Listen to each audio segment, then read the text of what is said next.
Following last night's Coronation Street, where we saw Daniel struggling to come to terms with the death of Sinead, I'm joined now by grief counsellor Zoe Clark-Coates. Now, she's written a new book to help others dealing with loss, especially at this time of the year, because, Zoe, this is a tough time because, you know, everybody's having fun or they're trying to, and it's always hard dealing with grief. Of course it is, but I think it's much more intense, maybe? Yeah, I think it magnifies those feelings of loneliness and isolation when you see the whole world celebrating around you, but actually you just feel locked away in this grief and this pain.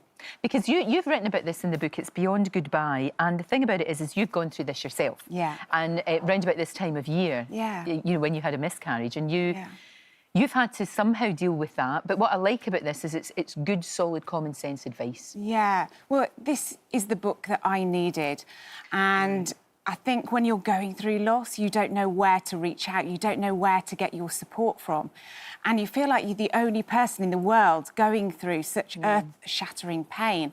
So what I wanted to do with this book and my previous books is to make people feel that they're understood and that they've got access to support. So within this book, it contains 60 days of vital support, which helps people navigate those darkest days of grief. Because everybody's different, that's the thing, everyone's different. Now, the other side of it is sometimes we don't know what to do. We just don't know what to do. So tips for us helping others, because sometimes you're so frightened of saying the wrong thing that you don't say anything at all. Yeah, and I think that is the biggest issue when it comes to grief. We are so afraid of saying the wrong thing, we often don't show up at all and we run in the opposite direction. And what I want to say to anybody who is trying to support somebody who's hurting this Christmas or any time is just reach out and just show up. And don't worry about saying the wrong thing. Just say, can I come with a box of tissues? Can I just come and sit while you're crying? Right. Because actually, there's nothing you can say that's going to rescue them from the pain. Grief is something you just have to walk through. But actually, you just want somebody to sit by you. You want somebody to say, I'm going to be with you through it. Because oftentimes you might say to someone, just call me if you need me, or email or text or whatever, just call me. But that's not really enough. No, it's not. And I think anybody who's gone through loss will tell you it's really hard to pick up that phone and say, I'm hurting and I'm struggling. Can you come and rescue me? Can you come and help me in some way? Even if it's on a day-to-day basis with jobs around the house or anything, it's really hard to reach out and ask for help. And so what I always say to everybody is offer practical support, show up, say, can I come and do this for you? And make sure you do that rather than expecting the person to do that. And as well, include them in things. Because sometimes you would think, say you were having an event or a party or a gathering or whatever, you might think, oh, they won't want to come. But actually give them the opportunity. So maybe they might want to that day, you never know. It just extend that invitation because it just makes people feel even more isolated and alone when they know something's going on that they're not invited to. So when you're inviting, don't say, I'm sure you won't want to attend this because of what you've gone through. Say, look, here is the invitation. We'd love to see you. We'd love to see you. If you feel able. But also absolutely. give them permission to show up and be real. Say, you know, we know you're not going to be all smiles. We know you may come and want to cry, and that's okay. Our home is a safe place for you to do that. That's really good. And what about things that, I mean, I know it might sound very trivial, but some people kind of struggle a wee bit with, do I get this person a present? What do I do? Or what's appropriate? You know, we end up tying ourselves in knots, don't we? We do. So that we don't do the wrong thing. Yeah, we do. And there are some things that maybe seem a bit less sensitive to give somebody who's bereaved. And that's one of the reasons the books come out at this time of year, because things like books are an ideal gift to say, I'm recognising your loss and I'm actually giving you something here that may be able to help. But be sensitive with what you buy, but definitely still give people gifts, still show up and show your support and your love for them, because they just feel isolated and alone. It's absolutely right. I remember someone I knew very well who had to cope with grief, and I ended up getting them, I know it might sound a bit strange, but I got them a rose bush. And they really liked that because it's still there. You know, it's still there, it's still growing, and it's still... but it's so difficult to get this right. We've had such a massive response to this. Lots of people getting in touch.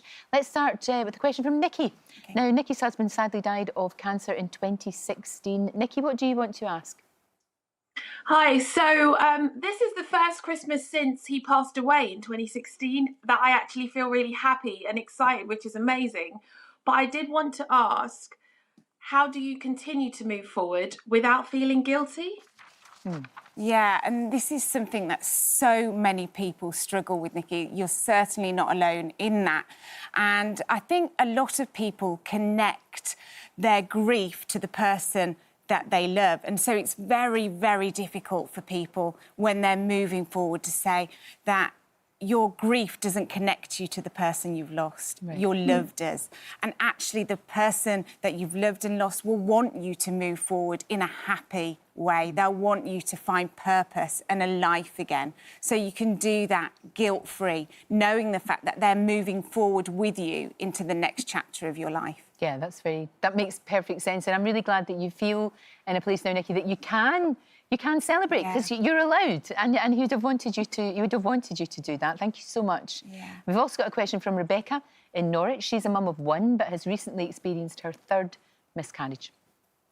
How do you cope over the Christmas period when you have a child that is so happy and excited for Christmas, but you don't want your own sadness to impact on their happiness?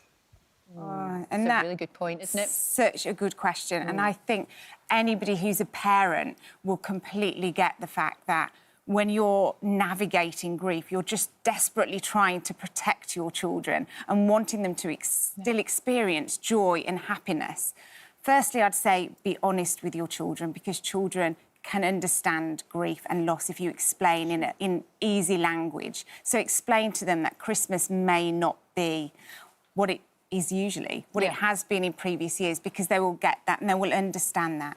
But then try and give yourself space to properly process your pain. So that might mean you need to shut yourself away in your bedroom or your bathroom and have a good cry. Something amazing about grief is that tears of grief are actually made of different chemical and hormones as different tears. Oh, seriously? Yeah, which is just so amazing, because we're made to process pain and grief, but those tears need to be shed. And so if you retract from your family sitting room and take yourself away, have a good cry, that can be so much easier to show up a bit later in the day and feel genuine joy and happiness again.